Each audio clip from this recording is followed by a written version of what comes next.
This is the Sunday Tar Heel. Hello, everyone, and welcome in. Nathan and Alan here. We are your Heel Brothers, and it is time once again for those LA Rams to take the field. It is Sunday, baby. The NFL season is finally here. It's week 1, and the Rams are getting ready to play right here in a couple hours. How you doing today, buddy?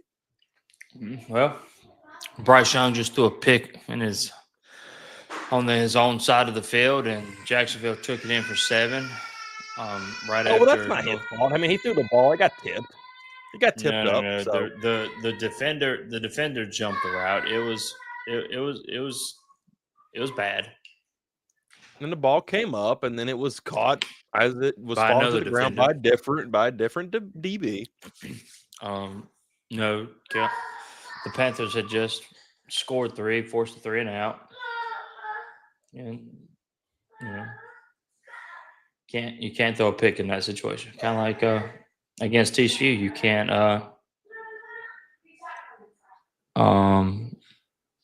just like Gio against TCU, you can't throw a pick 6 in that situation there either. The different time of the game.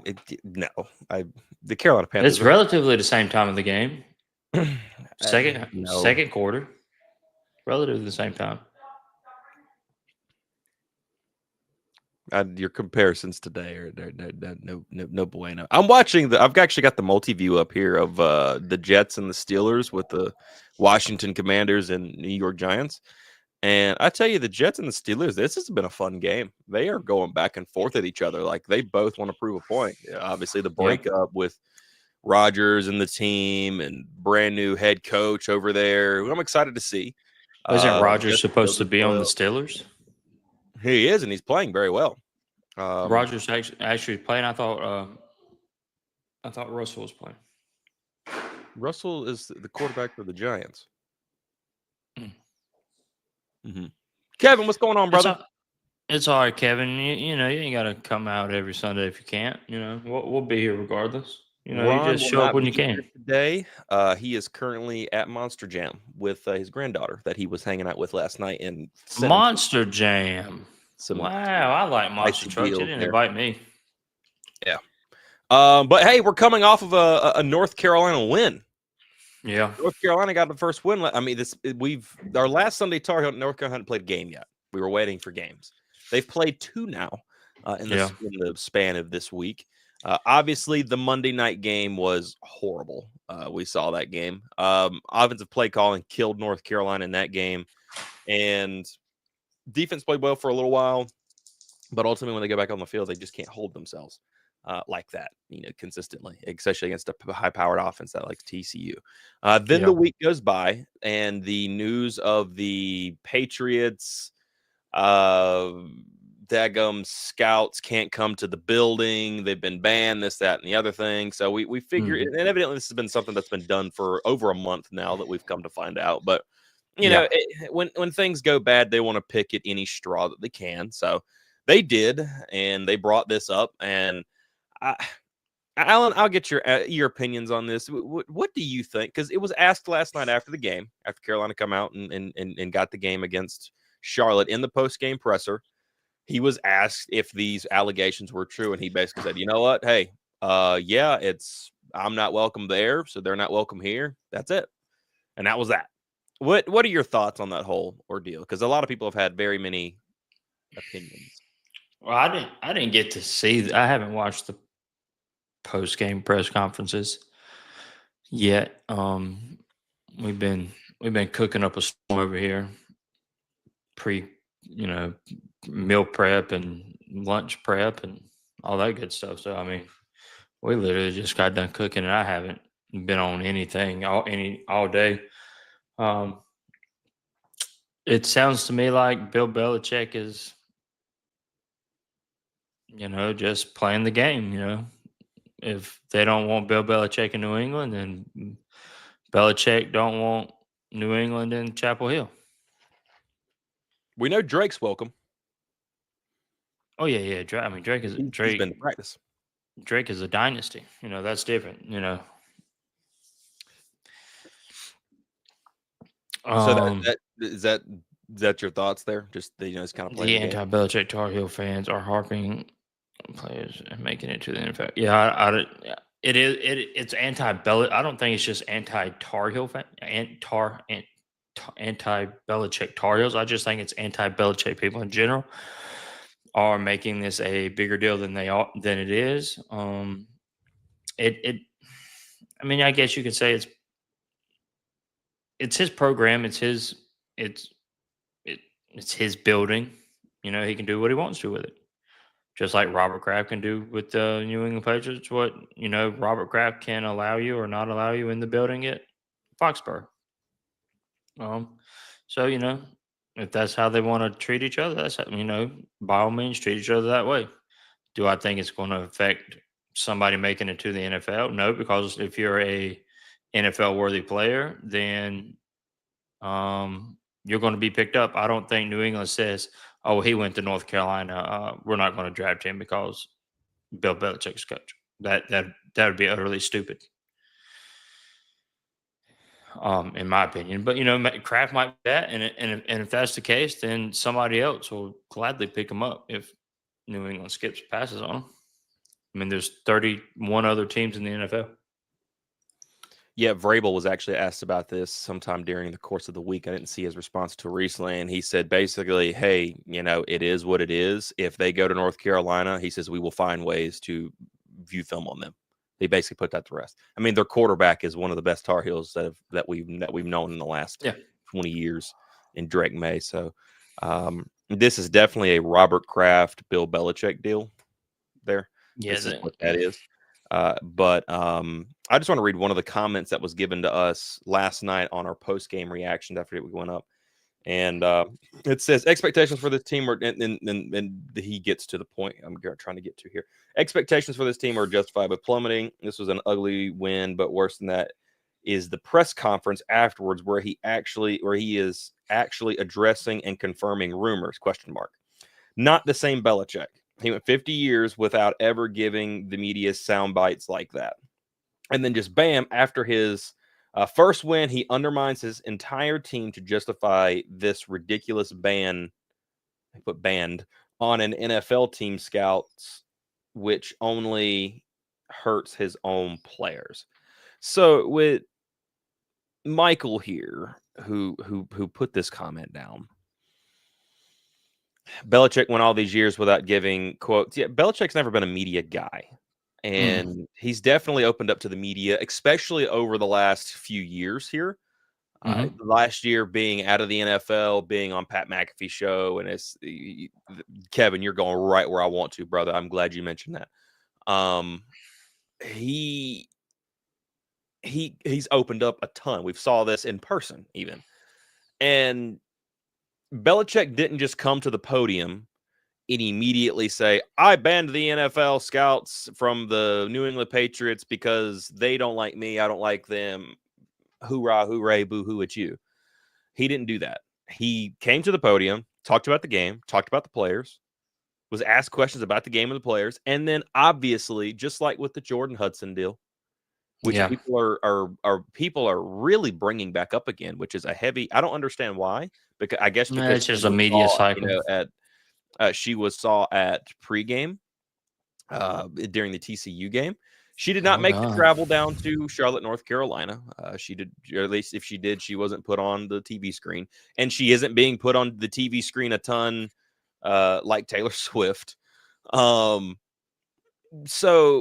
he was asked the question about the reports, and he answered them, and that was it. He said, "Look, this is what it is." There you go. This is not the first time that we've saw this from a collegiate head coach. Do you know who else has done this as well? No, I do not. The golden boy, Nick Saban. Nick Saban has done this, where he has kept all scouts away from his players. Go look it up. Do the research on it. This is not the first, because I saw Josh Pate, who's famously known for Pate State and everything else. He retweeted the press conference and said, "Oh, this is pathetic." And Great Day Tar Heel brought this up and showed the article where you can find where Nick Saban banned scouts from Alabama's building and quote tweeted it and said, "This is pathetic." People are grasping at straws here, and this is not going to affect North Carolina's. I can tell you this much: when Gio Lopez went home, he's not thinking, "Man, I can't believe the Patriots aren't going to be able to see me." Dude, anybody who has national television can see you. Anybody who has, they can watch you play the games. They may not be able to watch you at practice, but they can watch you play the games. Okay? If you're good enough to be at a pro day, they're going to be able to see you. There's going to be film of that all over the place. People are recording, and they show this stuff on television. You might not be able to be there in person, but you can see it. Pepe is one of those folks that won't Belichick to fail in college. So he can, yeah. Well, yeah, Kevin, you might have a point there. So I just this is dumb. The whole thing is dumb. If Belichick and the Patriots have a beef with each other and they want to go back and forth with each other, I don't care. Personally, as a fan, I don't care at all. It's not like he's bringing it up and acting like it never happened. He just rolled in, and it's happened over a month ago. This isn't brand new. This is over a month since this has happened, and it doesn't matter because you're not going to affect your players. And if you had, somebody would have said something by now, and nobody has. So I think this is all kind of just stupid bait material, that the national media is going to come with, and everybody's going to. I mean, it was on First Take, and they're going to use it as a like Stephen A. used it as a way to bash North Carolina and everything. It just, people are going to take shots at everything that they can. Well, I mean, this, as long as Bill Bell, I mean, the hate watching that everybody's going to do for North Carolina is just ramped up just because Bill Belichick is the coach this season. So it's already bad. Like, and then Belichick shows up. Like, you got most of your NC State fans. If North Carolina's playing on TV and they can watch it because they have the ability to watch it, if they got like TV and not like antennas sitting on top like 1980 or whatever.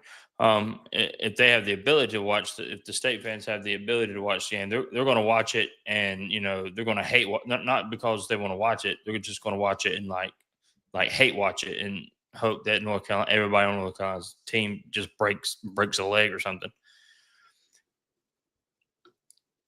So that's state fans all year, every year. Well, now that Belichick is coach, it's going to be everybody. Everybody that hates Bill Belichick is now going to hate the Tar Heels, regardless, because Bill Belichick's the coach. I just like Bill. I mean, I was guilty. I wouldn't watch the games, but when they were like on TV, and I was like, man, I hope them rascals lose. I can't stand the Patriots, and that's just going to be everybody. And now, and now the national media's gotten a hold of these little Hudson tidbits. She's on the sidelines. Okay, Sally was on the sideline with Mac Brown. That wasn't an issue.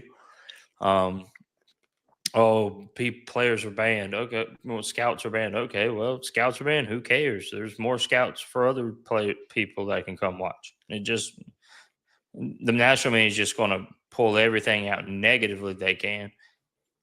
And that's not going to switch until North Carolina becomes a powerhouse. Once it becomes a powerhouse, then it'll switch and be like, oh, man, look, Bill Belichick's just a football genius. But until that is switched, it's all going. Everything against Belichick goes, man, he struggled. North Carolina's not doing this well. North Carolina's not doing that well. Oh, Bill Belichick lost another one. Okay. So until North Carolina is consistently good under Bill Belichick and ranked highly in the polls and winning big time games, it's the narrative isn't going to switch until Bill Belichick shows his genius, quote unquote, to the national media. Yeah, I think that if Carolina was to, win these next 3 games, or next 2 now that we're to pass Charlotte, win these next 2 games, find that continuity and find a way to somehow pull out a game against Clemson, things will start changing. Because then it's like, holy cow, you just beat Clemson. We all like talking about Clemson and what Dabo Swinney's done in the ACC and everything. If they're able to find a way, then boom. There you go. So, yeah, everybody, none of this would be happening if TCU didn't happen the way that it happened. TCU I came think in. even North Carolina went out there and had a competitive game with TCU, still lost just because TCU's offense just looks like they're super high powered. You know, this doesn't even. It's not nowhere near as bad right now. National media wise, I'm referring to when it comes to our fans. Our fans, I I love the North Carolina fan base, but we are so freaking wishy washy. It's ridiculous. People are mad at Belichick right now because the team doesn't look great. Negative stories definitely will always be there no matter what we do, Kevin. That's just that's the nature of the beast. That is for sure. But I tell you one thing, man. North Carolina, our fans, a lot of them, I believe, are mad because the team doesn't look that great because their expectations. And I was a guy that says 10-2. And don't get me wrong. I thought that our schedule, called for that, and I thought this team will be a little bit farther along than they are. That's 100% true. But I can also understand that. Look, this thing is going to be a little bit of a grind to figure out, what is this, to figure out, number one, what is this team? Who are they? What's the personnel? What can they do best? How can we best utilize them? And in the portal slash the recruiting trail, and we're already seeing it going after guys that fit, which you ultimately want to do, which was my biggest gripe against, I almost said Randy Clements, but Freddie Kitchens last night. You want to play a certain way. Okay, that's perfectly fine. But do that once you have the players and the personnel on the roster that fit that scheme, right? Yeah, like you play the Madden games and you're playing you're in the dynasty deal and it has like a little purple icon, like this guy fits your scheme. That's the kind of players you need. You need some people with some purple icons there that fit what you're trying to do. This team, you're coming in with 70 deck of Kev. I love you, Kevin. I love you to death, brother. But North Carolina has got to go do this. They've got to go build what they want to ultimately become. And I don't think Carolina is, to quote Nick Saban yesterday on game day, and I brought it up yesterday during the Tar Heel game day and even during the pre-show for the watch party. When Nick Saban left Cleveland Browns, came to Michigan State, they got blew out by 57-3 or something of that nature against Nebraska. Nebraska, a really good team, just come off a national championship. And Nick Saban met the head coach in Nebraska at the time. I can't remember who the heck the name was. And this guy said, "Hey, you're not as bad as you think you are." And that stuck with Saban. He says ultimately they ended up winning 6 games, got to a bowl game, and they weren't as bad as they thought they were. They just had to get into the season and get reps together. That's the way I feel about this team right now. Yeah, we saw some. Yeah, this team definitely looks like a 6-6 team. Well, that's not the point. The point is that this team has a lot of potential. But they have to be utilized the correct ways. And when the play calls fit to the benefits, like when we saw the rollouts and things like that, hey, we saw some movement offensively. Defensively, they got to figure out, and guys like Mekhi Bear are stepping up. Dontre Robinson, another one I thought who was a bright spot last night. Melcart had a great night. It's just unfortunately he got held a ton last night. It was ridiculous at how bad he was getting held. Your backers are pretty daggum good. Thaddeus Dixon's pretty locked down. Caleb Koss has still got some growing up to do. And this is his second full year of football. So that, that's going to come as the season comes along.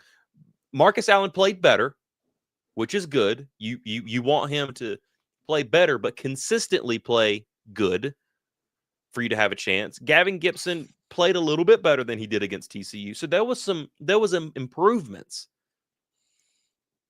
Overall, the offensive play calling kept killing you again. There were times where it looked like, okay, now okay, he's getting it. Kitchens is calling a good game, and then 7 or 8 mind-boggling plays. And then a couple of good ones. Okay, all right. And then another 2, 3 mind-boggling. Carolina's got to get in the season and figure out who they are, and they got another great 2 weeks to be able to do that. Now, I know UCF fans are already chomping at the bit to get Carolina. I've saw it already on Twitter. They're popping up everywhere. Like after they posted North Carolina got their first win, UCF fans popped up everywhere saying, "Oh, UCF will get them." So I want to see how this team ultimately does and how they ultimately build together. Yeah. Yeah, I don't know. I listened to Tar Heel 24/7, the little 3 things. And But didn't watch the post-game press conference. No. And I guess I kind of agree with Jacob. I mean, the more I sit here and think about the game, it wasn't. It was unimpressive. I mean, you go 9 series, 6 of which you don't even get a first down against a Charlotte team. Whether you're running the ball 4 times in a row or not, or 3 times in a row or not, you should be able to push those guys around. It wasn't. It's just non-competitive. If you go 6 series without, okay, you go that many series against TCU, okay, TCU is just a little more over them, is more talented. Okay, clearly. That should not be the case. Again, I mean, Charlotte, like you said in the post game, Charlotte had more first downs than North Carolina. That's ridiculous. Now, a ton of them came towards the end of the game when they just started throwing the ball like crazy. Well, I mean, that's fine, but it's still, you only score.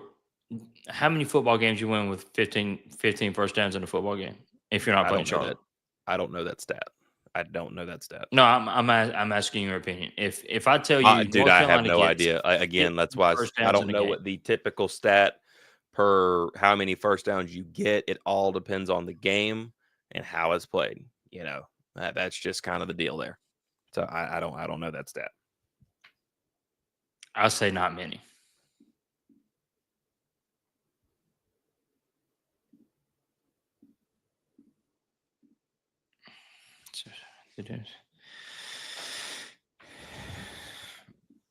And then AJ, he was talking about it. It looks like, you know, the football team is trying to.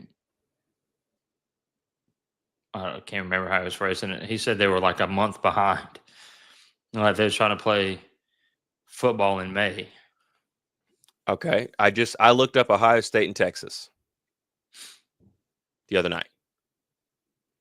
11 first downs for Ohio State, 16 for Texas. Those are 2 elite defenses. Well, I'm trying to do defenses that are comparable to each other. Defensive battles. Those teams are also supposed to have elite offenses as well. Right. So now that just sounds to me like you're saying that Charlotte and UNC are comparable. Honestly, in this point in time, they are. Because we don't know what North Carolina is defensively. I'm trying to get you to understand that currently right now, we have 2 measuring sticks for North Carolina. TCU, which they were clearly outmatched, and Charlotte, which clearly the matchup was a lot closer. So right now, the measuring stick is Charlotte. Now, we're going to continue to see how this team progresses because we do not know who they are yet. Mm-hmm. They have clearly shown that. We thought they would come out more prepared, but they haven't. And quite frankly, with what AJ is saying there, they honestly are. These guys didn't start playing together, all of them, this unit, because the spring portal did happen. Carolina did have to go, especially guys like Gio, who I thought played pretty well, came in only a month and a half ago. Got to get on the practice field, put it that way. A month and a half ago. All these guys are trying to figure out who they are. So each game is a measuring stick game for them to see where they are. So Charlotte right now being their best game is ultimately their measuring stick. Yeah. I'm just not that high on the team, I don't guess. I'm not sure where he went either. But yeah, I don't know. Me and Nathan have different opinions. I'm just not super high on the team. Um, I just don't see. They're comparable. You were, yeah. North Carolina only gave up 3 points. That doesn't happen very often during for North Carolina. I think I read somewhere that it was the least amount of points that North Carolina had given up since 2001 to an FBS program. What expectations did Bill Belichick say in his opening press conference? He didn't say he would compete for championships. He said goal is to get better every day. Yeah, to get better every day. And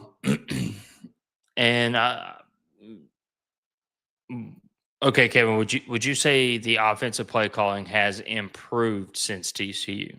Because in my opinion, the play calling did not improve from TCU to Charlotte. Granted, they only had 6 days. 6 days. Um, and seeing what I've seen the past 2 games, I don't know how many. I'm not honestly sure how many wins North Carolina will get playing football the way they play offensively. The way they play offensively is subpar.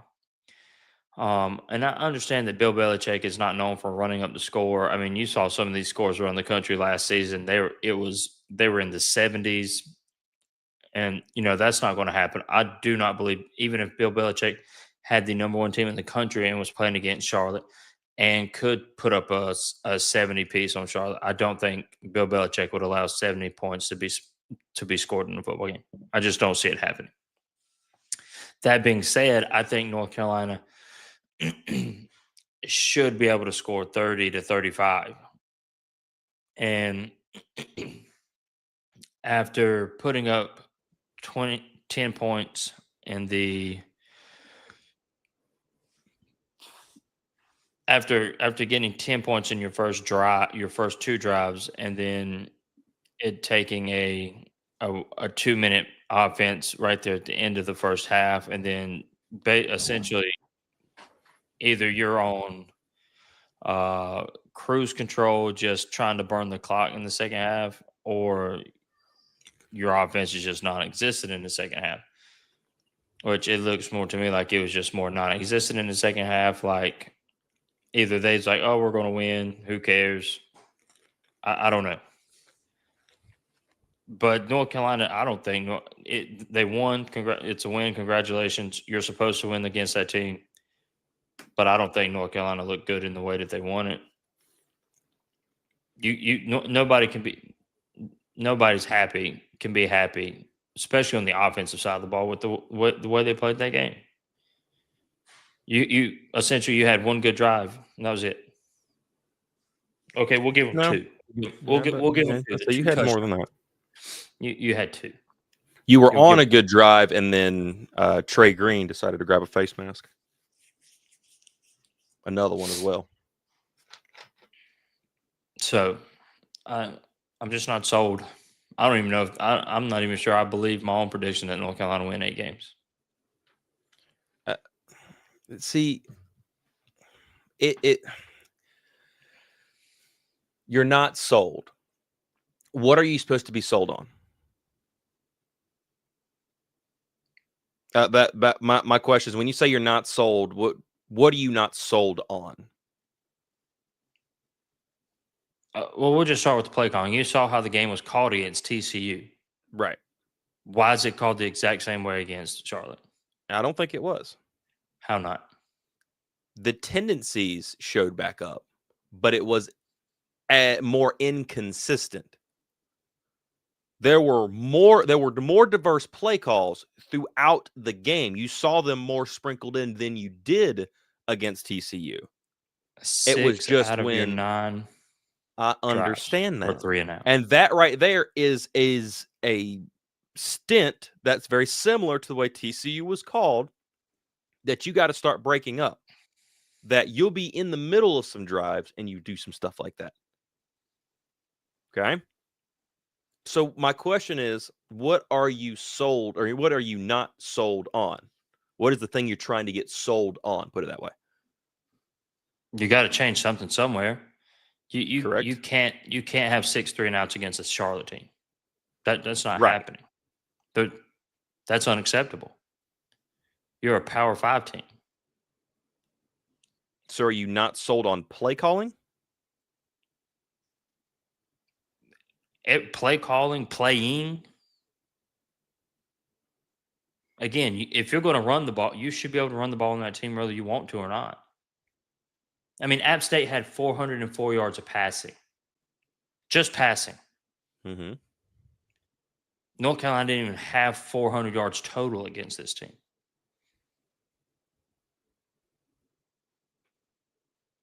Now, App State is a more pass-heavy team as well.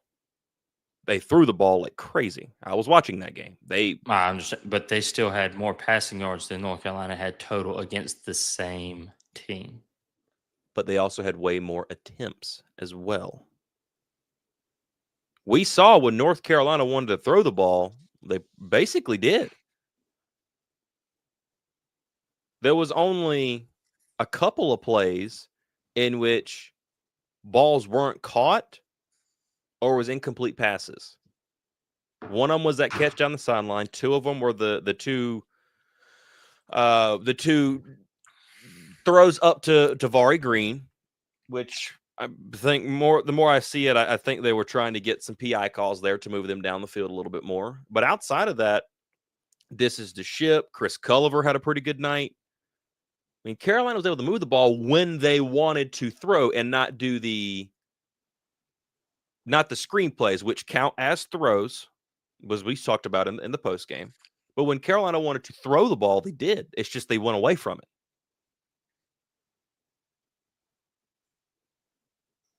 How many rushing yards did App State have against Charlotte? Hold on a second. I'm pulling it up now.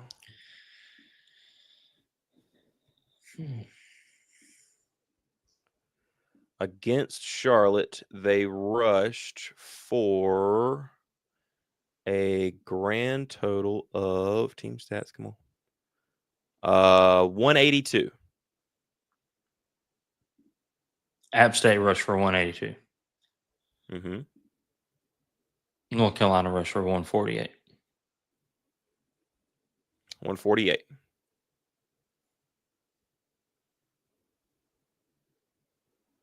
Off of 33 attempts, 4.5 per carry. Mm-hmm. They had a total of 303 yards. This is North Carolina last night. Yeah. So again, you're not answering my question. I need you to tell me what you're not sold on. Everything. I mean, I'm. Do you think North Carolina beats App State? That's a brand new team over there too. I don't know. They have a common opponent. Do you think North Carolina beats App State? If the ball rolled out right now, it would be a tough game. I don't know who would win. I think that's a 50-50 game. I think it's a 50-50 game. With the way that App State played against Charlotte, now App State followed it up with a game against, I'm trying to pull up, there's too many tabs. With a game against, who did they play yesterday? Here we go, App State. Here we go. Against Lindenwood, where they won 20-13. 4 turnovers against FCS Lindenwood. So my question is this: I mean, is App State what we saw against Charlotte, or did they get up for Charlotte And did Charlotte get up for North Carolina? Which obviously they did. You can clearly see that in attendance, the way they were chit-chatting and chirping all night, the energy that they were playing with. Charlotte definitely got up. There was fireworks going off, for God's sake. They blew smoke all over the place. Two things can be true here. So here's where I am on this team. This team right now is definitely searching for some answers. Now, the only way they're going to get the answers is by playing the games. And right now, you played this game against Charlotte. You was able to hold them to 3. However case it happened, you held them to 3 points. They had chances to get down the field. You got some key stops when you need them. And you were able to put 20 points up on the board. You can see a little bit of what your offense can be. Hence some of those drives that we're talking about. Diverse play calling, they were moving the ball down the field. And you're currently seeing what you're not doing well. North Carolina is a team that is not going to be able to be very run heavy. Not right now. Maybe when Austin Blaskey comes back, that'll help a little bit, especially at the center position, because it feels like a lot of pressure. A lot of people are getting through the gaps that an Austin Blaskey would normally fill, that you have Chad Lindbergh sitting in. Your tackles have got to get better. You do have a freshman left tackle in Aiden Buchanan who's starting to figure this thing out. Aiden Banfield's not playing that well. He needs to grow up some. If he's going to be on the starting line, he's got to grow up a little bit. So Carolina's got to figure out what they're going to do offensively. Play calling is the biggest issue, in my opinion, offensively for this game. Because the way that they're lining up to run the football tells App State, hey, we're going to line the ball up and we're going to run. And that's what we're going to go do here. As long as they fill the gaps, eventually it's going to work. You know, eventually somebody's going to get you. They're going to start sniffing that stuff out, just like they sniff the screens out every time. So Carolina's got some offensive questions they have to ask. The wide receiver position, I'm not worried about the wide receiver position at all. Isaiah Johnson with the drop, I hate to see that. Hopefully he gets better. The tight end game, the tight ends haven't been used as much as I thought it would be, especially Freddie Kitchens, who spent, the last couple of years in the tight end room with North Carolina. That is something I'm very curious about. No tight end play. It seems to me that this offense is at they stripped everything down to the studs, and now they're trying to rebuild. But the rebuilding process is not as fast as you would like it to be, right? Defensively, a lot of brand new guys. A lot. Basically, everybody on the defense that was on the defense last year is gone starting-wise, outside of Marcus Allen and Caleb Cost and Will Hardy. Those are the only 3 guys that are left, right?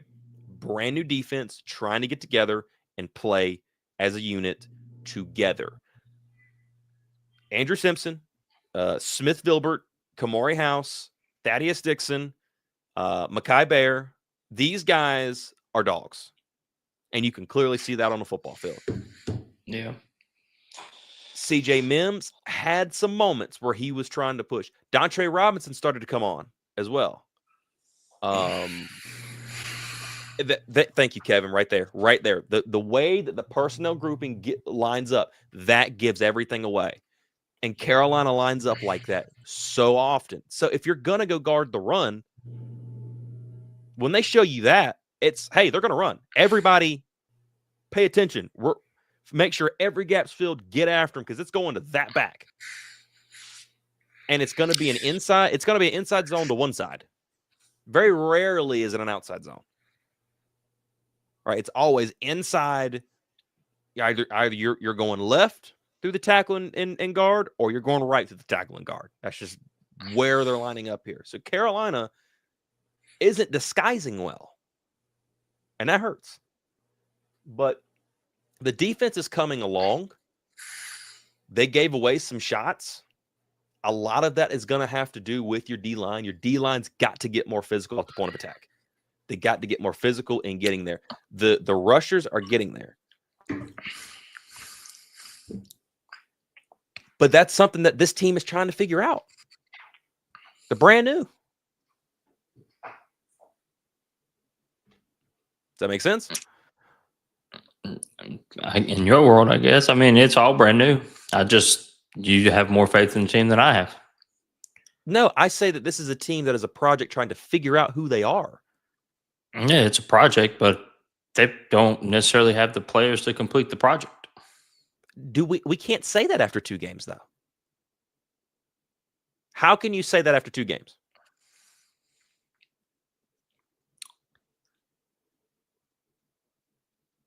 So you thought we'll go defense. You thought the defensive line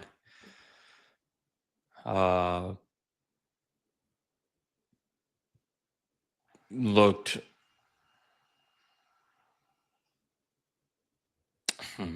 let's see here. Yeah, it's not happening, bro. This is a project, dude. What I'm saying is we can't sit here and say, "Oh, this team's just god awful right now." There's no way that we can. We can see pieces that need some assistance and need fine tuning. Well, they need some But assistance don't we on the defensive allow line. right? And shouldn't we give them some time to be able to fine tune and ultimately see where this team is? That's all I'm saying.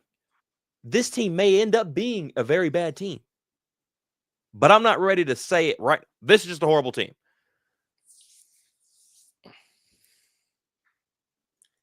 I mean, they didn't look that much stronger than Charlotte. Which is why I said they got to be more physical at the point of attack.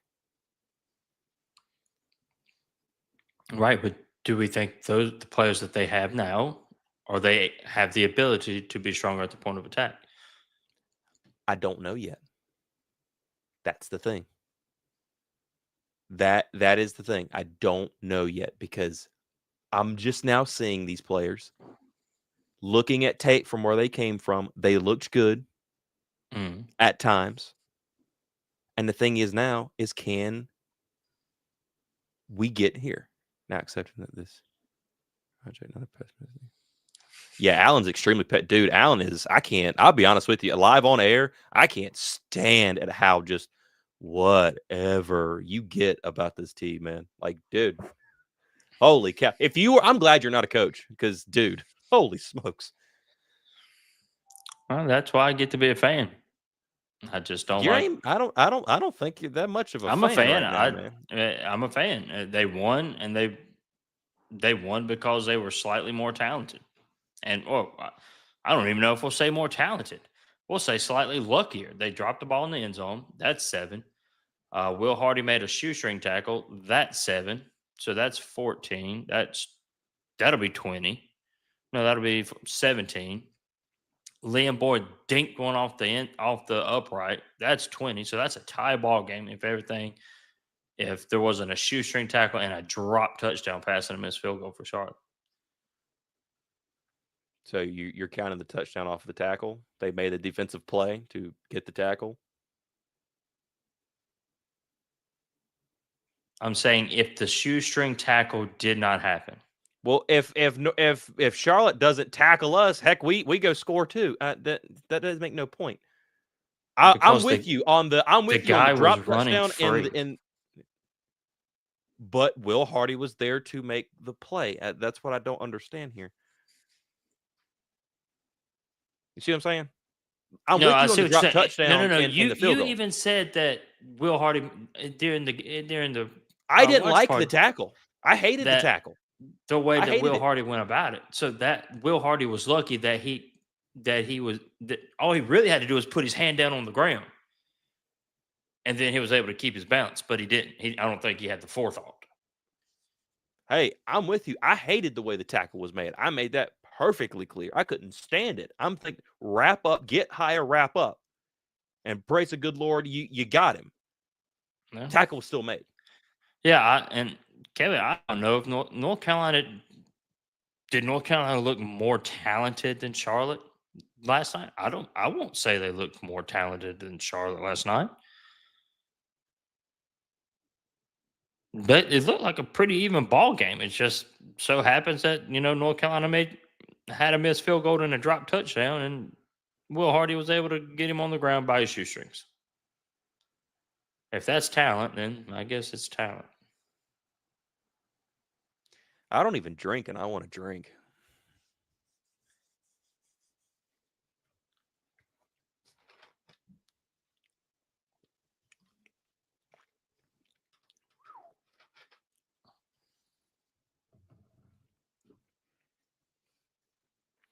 Anything else you want to say is bad? How was your toast this morning? Does it suck too? Now my food today was really good. Hey, but at least Tom McGinnis figured out how to punt. That's a positive. We're going to need him a lot this year, obviously. Well, anyway, North Carolina, 5 for 15 on third down? That's a recipe for success every Saturday. 5 for 15 on third down. You're going to go a long ways. Long ways. offensive play calling has to get better. I think everybody's in agreement with that. Even Kevin's turning on you. Thank you, Kevin. Get him. I'm a guy who said 10-2, and I'm over here understanding this is a project. Like, it's going to take time to figure this thing out. Yeah. You was high on 10-2. I was high on 8-4, and now we both have to come back to reality. I don't even know what reality is going to be. That's scary. Carolina has personnel with the schedule that they have that they can rattle off some wins, but they have to find continuity and they have to find play calling that is going to operate best with the talent that they have. In my opinion, Carolina has a lot of talent on this team, but the play calling does not fit with what they have offensively. Defensively, I'm actually okay with North Carolina. The defensive line just has to get stronger off the point of attack. That's where I am on this team. If they can do that, then Carolina can go win some ball games. But if they can't do that, then yeah, very much well, this could be a long season. Simple as that. It already feels long. Oh, Jesus Christ. Okay, we're getting out of here today. This has been not fun at all, actually. This has been a drag. I'm having a good time.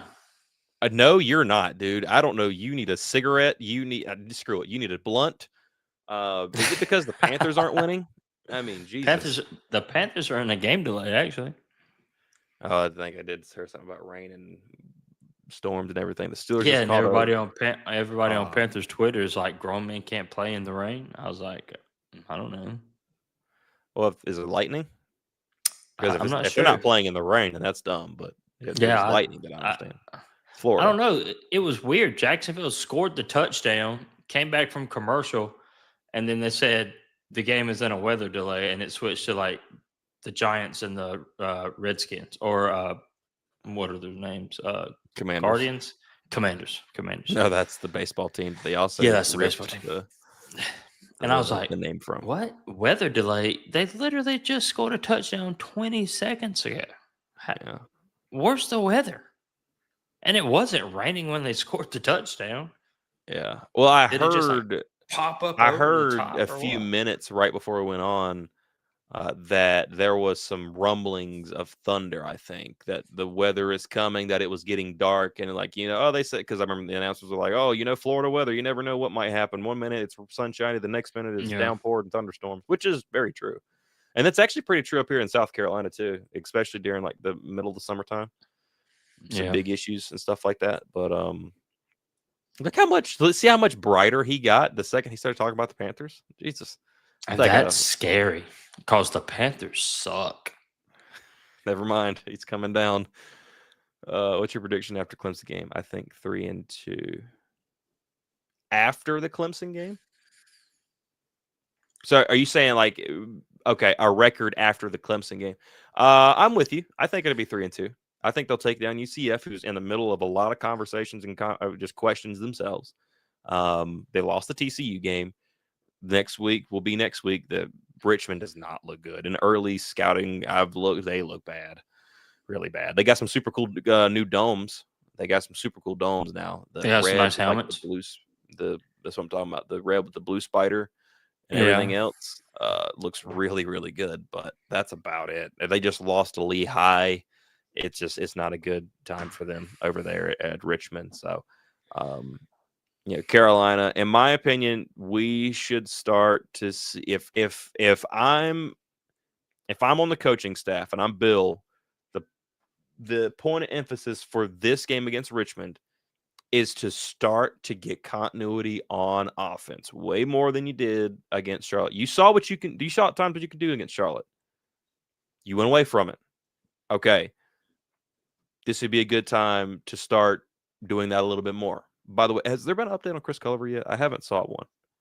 I haven't seen one.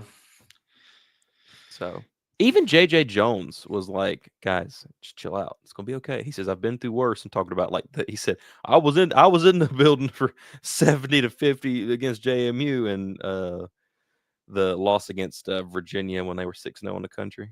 All that good stuff. So yeah. So yeah, this is gonna be a project, and we're starting to see Carolina football build. From the Drizzy bottom. Drake do a tutty. Well, you knew that was going to happen. And he just threw an interception. Oh, no. Just like 10 seconds ago. Oh, no. Not Drizzy Drake with the interception. Yeah. So, yeah, it's going to be an interesting time for our North Carolina Tar Heels as they try to figure out who exactly they are. I'll be curious to see how they respond this week. I honestly kind of expect there to be a part of a point of emphasis on the running North game. North Carolina should be more talented than Richmond. Oh, dear Jesus Christ. You listen to too much Pat McAfee trying to come in with hot takes. I said should be more talented. And I really don't watch Pat McAfee's show. Would you like to look great in the beginning? Starting 6 and be happy with 8-4. I just hope we look better later in the season. Yeah, I hope we look. I would like to look better later in the season. He's not sold on looking better in the end of the season. But I don't know if you're going to. USF just jumped to number 18 in the polls. They were crazy. Not ranked. They get Miami next week. USF? I'm pretty sure. Oh, boy. Can they do it again? The ACC in the top 25 poll, Miami at 5. Then you've got Florida State at 10, Clemson at 12, which I'm honestly surprised they didn't fall farther than that, to be real with you. And did North Carolina get ranked? No, definitely did not get ranked. Top 25 looks about right. Did Alabama drop again? They hung 73. What were they ranked last week? What they come in the year ranked 9th? Yeah. I think they was in the teens. Well, they're 19 now. I think they might have dropped Bama 1 for FSU.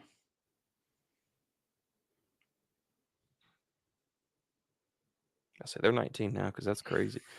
Missouri at 25, Indiana 22, who's also still looking pretty solid and pretty stout. So Texas A&M, Ole Miss, South Carolina at 11, Texas at 7. They dropped South Carolina 1. I thought South Carolina was ranked 10th. They started the year 13th. 13th. Yeah. Yeah, they didn't look that great against South Carolina State yesterday. Were they more talented? Freaking A. They scored more points. And they scored more points, but South Carolina State scored what, 13, 14? I think it was like 38-14 or something like that.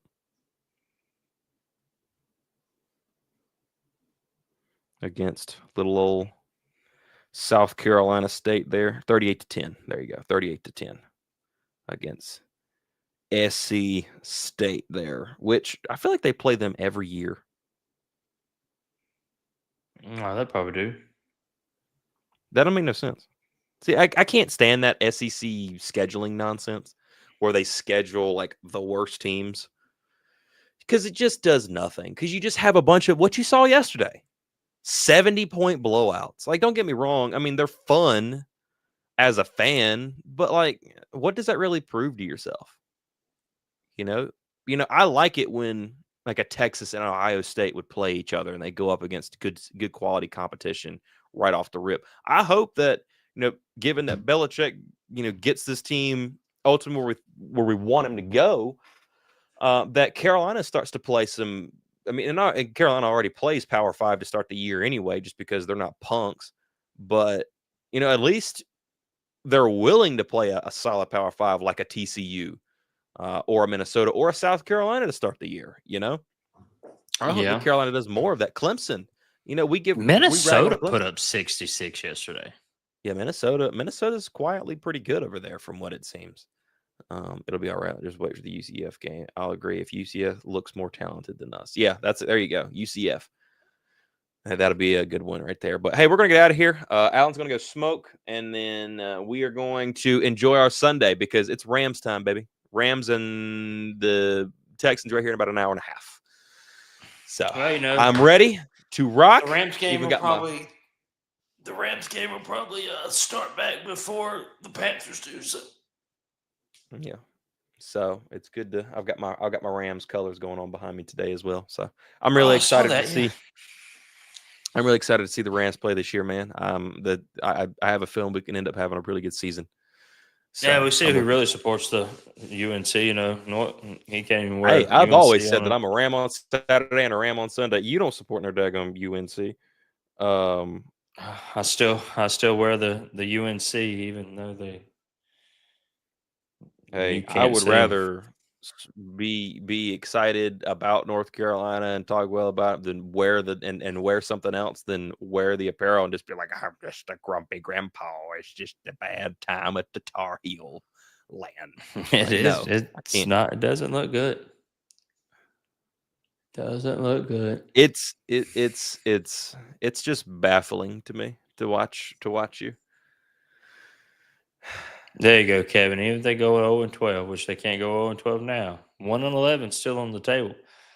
But I'll still support. Hey, I am a Tar Heel through and through. Clearly, a little bit more than this guy, it would seem here. So, but it's Rams time. I'm a Ram on Saturday and a Ram on Sunday. And guess what? Today's Sunday, and my Rams are playing. Boom, let's go. I would pull Isaac Bruce off the thing, but I'm not going to do that. Which I saw a thing earlier. We tweeted it. I went to say it and I just got a little W in there. But somebody said Puka and Devontae Adams playing football today, and it was a video of Isaac Bruce and Torrey Holt walking out of the locker room, getting ready to hop on the field. I'm like, oh boy. Yeah, even though Torrey Holt's a NC Stater, but boy, he was good with the Rams. Yeah, he was. He indeed was. I wanted so bad to freaking have a Marion Hampton do 28 in the backfield like old style Marshall Faulk, bro. Oh my God. That would have been so legit with Matthew Stafford, even though we're probably only on the other hand, Chargers look pretty good. They do. Hey, we'll be at least 3-9. Richmond, Stanford will be guarantees. Yeah, Stanford looks really bad. I didn't realize how bad Stanford is, but Cal has been like a sleeper. Cal has been playing fairly decent, to say the least. And Georgia Tech doesn't look that great. Haynes King's already got injury issues. So, I mean, keep an eye on them as well. Well, you know what it sounds like to me? The ACC is wide open. Florida State looks like they could potentially be a lot. Florida State, Miami, Clemson, of course, you have to keep them in there. SMU, I know they lost to Baylor, but Baylor's a really good team. Like a really, really good team. Them, Baylor, and TCU in the Baylor's Big 12. Unranked, right? I don't think they are. I think so. Well, they aren't. They was yesterday. Let me double check to see if they are today. Wow, Baylor is still unranked, which is honestly surprising to me because Baylor's got a lot of talent. SMU's no longer in the polls, though. They are out of the polls. Oh, Ashton Genty just got his first touchdown against the Patriots. But anywho, so yeah, there are some front runners to say the least in the ACC. Yeah. Definitely, even though Clemson's kind of, and they come from the Sunshine State. Sunshine. Sunshine. Florida Sunshine. State, Miami, there as well. Syracuse is actually looking a lot worse than I thought that they were going to be. BC got a good win yesterday, I believe, against Michigan State, who's not a bad team this year. They've really retooled over there. Pretty sure they got the win. I think Florida State and Miami play the same week that Clemson, North Carolina plays. I believe that you're right, as a matter of fact. And if, everybody's like, oh, if North Carolina's 3-1 going in against undefeated Clemson, game day might come to North Carolina. But I think if Florida State and Miami keep playing the way that they're playing, then game day at Miami will go to Coral Gables. I know one thing. NC State, we're getting ready to figure out what they're made of. Virginia Tech also doesn't look good at all. Vanderbilt just walked in there and just destroyed them. Oh, they look pretty good against South Carolina, but that South Carolina loss might have took the wind out of the sails early. Oh, dude, the Vanderbilt walked in there and dropped 44 on them. In Blacksburg. What's going on, Quan? I've got so many tabs open. What's going on, brother? Yeah, so I mean, you've got Florida State and at Miami that weekend, or that weekend. BC at Pitt. Duke will go to Cal that week. SMU has Syracuse at home. Virginia and Louisville. Wake Forest looks bad. Virginia Tech looks bad. Virginia looks a lot better, a lot more improved than they were. Duke got beat by Illinois pretty soundly. Now, Illinois has been a pretty consistent top 20 up to top 15 type of team over the last few years. They got Bieniemy's doing a good job over there. I'm not sold on Duke at all. Still, I'm telling you, I'm still not sold on Duke. NC State offensively is pretty daggum good. But defensively, they've got issues, which typically it's been the right reverse. Cal is an interesting team. BC's playing pretty solid. They are at Stanford this week. So there is that. Yeah, Kevin. So. NC State could easily be 0-2. Oh, yeah, absolutely. And Dave Doran could be looking for a job. Honestly, based off of what we heard about him, well, see, here's the thing. They better collect some wins early because I don't see it coming late for them. Because, okay, they've played ECU and Virginia. Now, the Virginia game's a non-conference, so that doesn't count. You got at Wake Forest. This is the next 4 weeks. At Wake Forest, at Duke, Virginia Tech at home, Campbell at home. That'll be a good game. Now, here's the fun part. Are you ready for it? Win, loss. Probably a win and win. Loss, win. 1, 2, 3, 4, 5. That's 5 wins if they win every game outside of Duke and all the way up to week 6. Now, are you ready to hear the rest of their schedule? Here we go. That's 5 wins. At Notre Dame, at Pitt, Georgia Tech at home, at Miami, Florida State at home, North Carolina. Dub.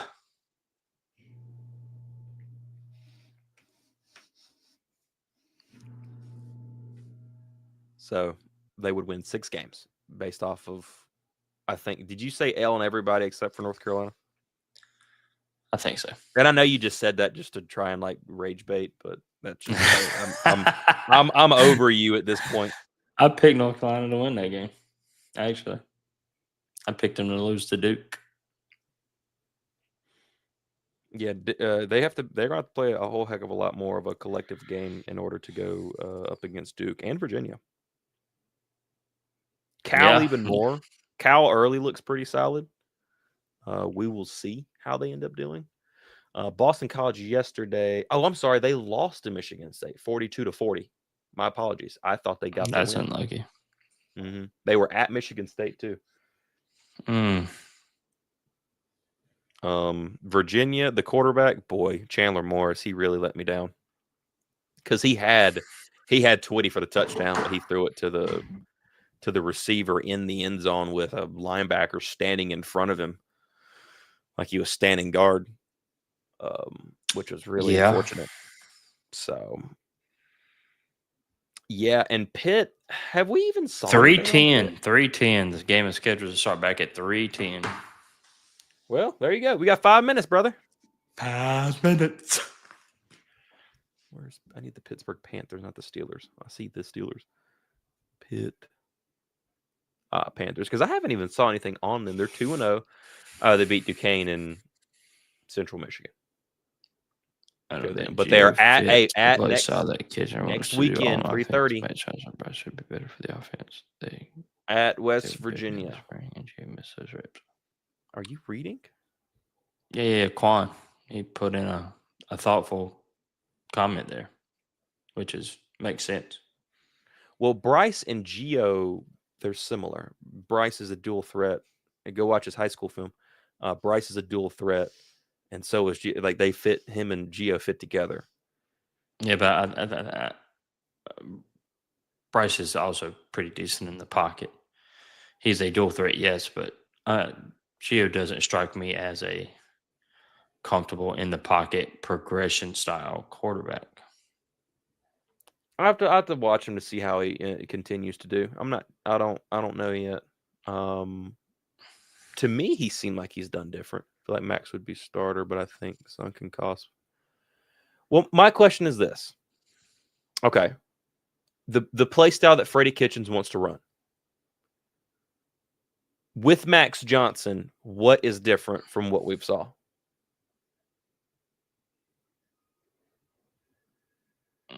Well, Max Johnson reads progressions better.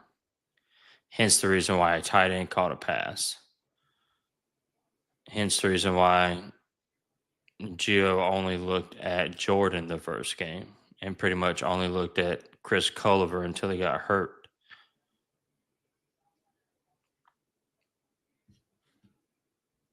Okay. So are you saying the play style that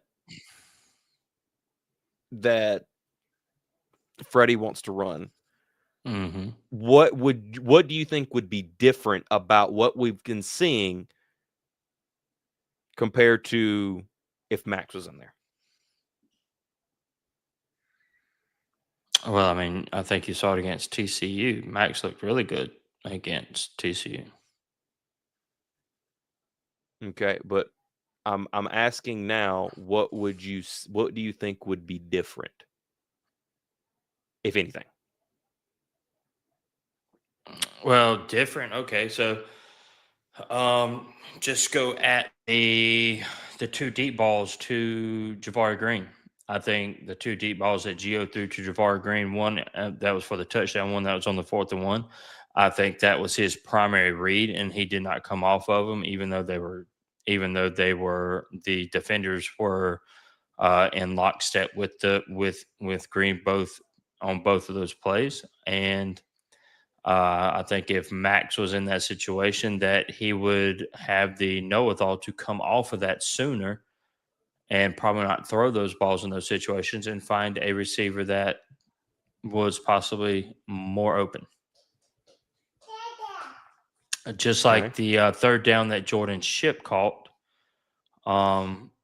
If you recall, Jake Johnson flashed wide open a lot sooner than Jordan Shipp. But Gio was locked on Shipp on that third down coming across the middle and didn't see Jake Johnson at all. Right. Okay. So do you think there would be more emphasis on the passing game? There could be. They might know that Gio doesn't have a good read of on progression, so they limit the passing game because he can't make the reads and they can't afford to take sacks with the offense that they have. Which might be why they try to run the ball 3 times to get the first down. Well, let me ask you another question, kind of going off of what Kevin says, and I just want to get your opinion on it.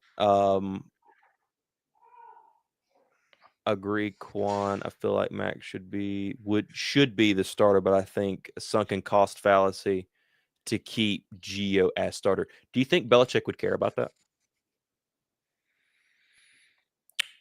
How much he paid a player to who's going to help best win this team football games? In the NFL, no. But you think it would change in college?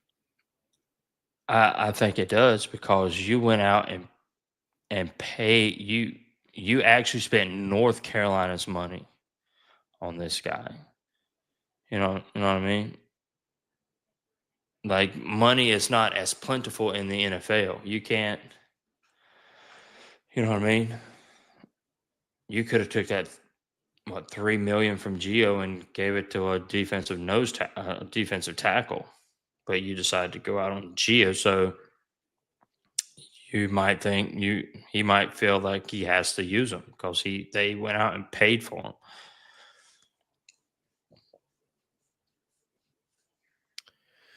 I can understand where you're coming from. I guess I would say that I would be a little bit more shocked if that was the case, if they cared that much about it, considering, how he plays. From what I've seen, Max is just better, hands down. I don't even know if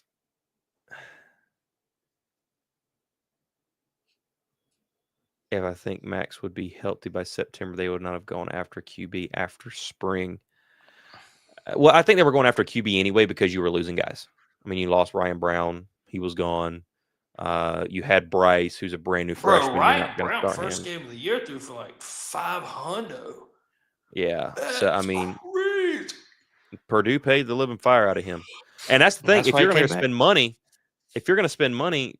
spend it on that guy if he was that good. That's a good point, too. I think they knew what Max was going to be, but my thing is this: based off what we've saw off the offensive line, I would much rather have Gio as my quarterback because Gio showed many times last night, hey, I've got the ability to get out and run, and not only get out and run, but get out and get some much needed first downs. Before some tough spots. Before Gio got hurt, he made that Sam Howell-esque scramble for the touchdown.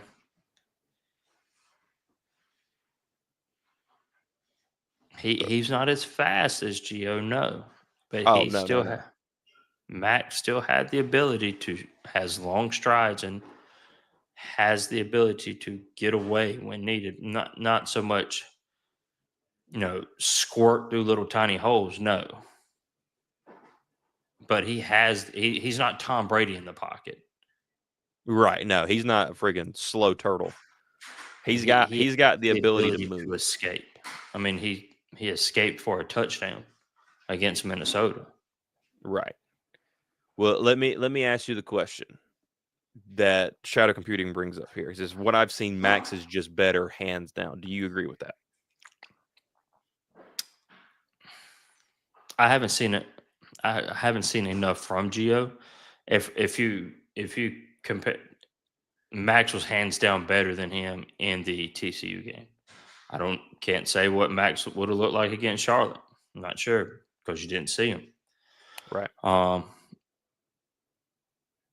Yeah, and the only pass to a tight end was when Max was in, and I think that's because Max can go through his progressions faster. And also, I mean, think about it. The pass was to his brother. They've been playing ball together since they were kids. Well, yeah, and everywhere that they've went together.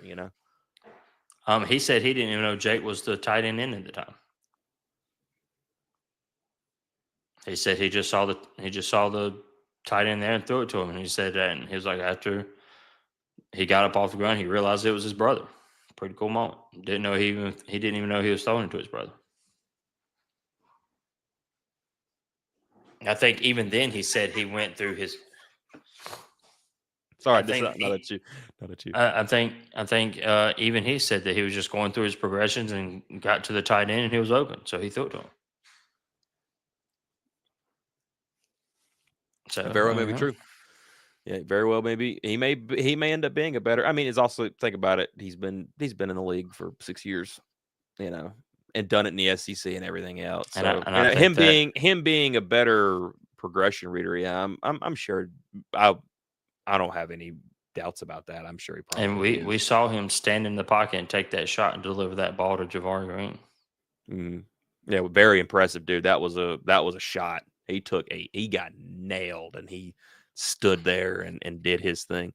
Bryce Young scrambling for like 50 yards. He jumped in the middle of the air and chunked a pass and completed it. It looked so stupid. And then Xavier Legette had to like bunny hop like 4 people. That's why I started laughing. For no gain, by the way. All that for no gain. But then Bryce did a really good job scrambling right there. Anyway, yeah, I would hope to God that Belichick as the head coach wouldn't care how much you paid this guy. Hey, sometimes you pay people and it doesn't work. Yeah. Sometimes it just doesn't work. Aaron Rodgers got paid by the Jets. It didn't work. It just didn't work. People get paid all the time and that just doesn't work. And that's okay. I would hope to God if Gio isn't as good as Max and you think you can go win football games with Max, go do that. Let Gio sit back and learn. That's what I would hope for. But I guess we'll see. I'm sure that we should see Max and maybe hopefully even Bryce on Saturday against Richmond. We'll see. It's going to be an interesting week. We got the scouting report. We'll have, and the scouting report, I can tell you this much now, it's not going to be super extensive because there's a lot about this team that we just don't know, and there's nobody that covers them that is willing to chit-chat with us. So as far as I know right now, so I'm going to try and see if I can't, get something down there. So Rustle up some grub. Yeah. See what we can do there. But hey, hope you guys enjoy your Sunday. Have a good time. Watch the LA Rams whoop up on some Texans and maybe see the Carolina Panthers do something. Better be careful. CJ Stroud might come out and be the next MVP candidate. Hey, baby, that's okay. We got Cam Kitchens. He'll settle him down. And Jared Verse. Oh man. And Kobe Turner. Mm-hmm. Byron Young. Got some pancakes. Yeah. And then like that Matty Stafford with Kyron Williams and Vontae and Puka Nacua and Ty Higbee, who is still playing very well at his age, which I'm very happy for. Puka Nacua. Yeah.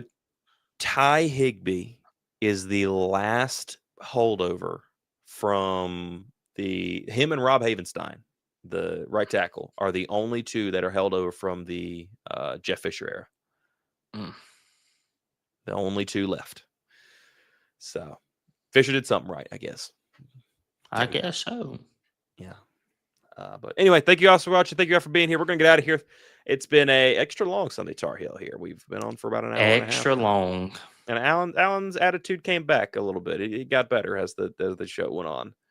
It came in a little late, but we got there. We got it going. So maybe he can go have a good time and he can maybe only smoke 1 cigarette instead of 2.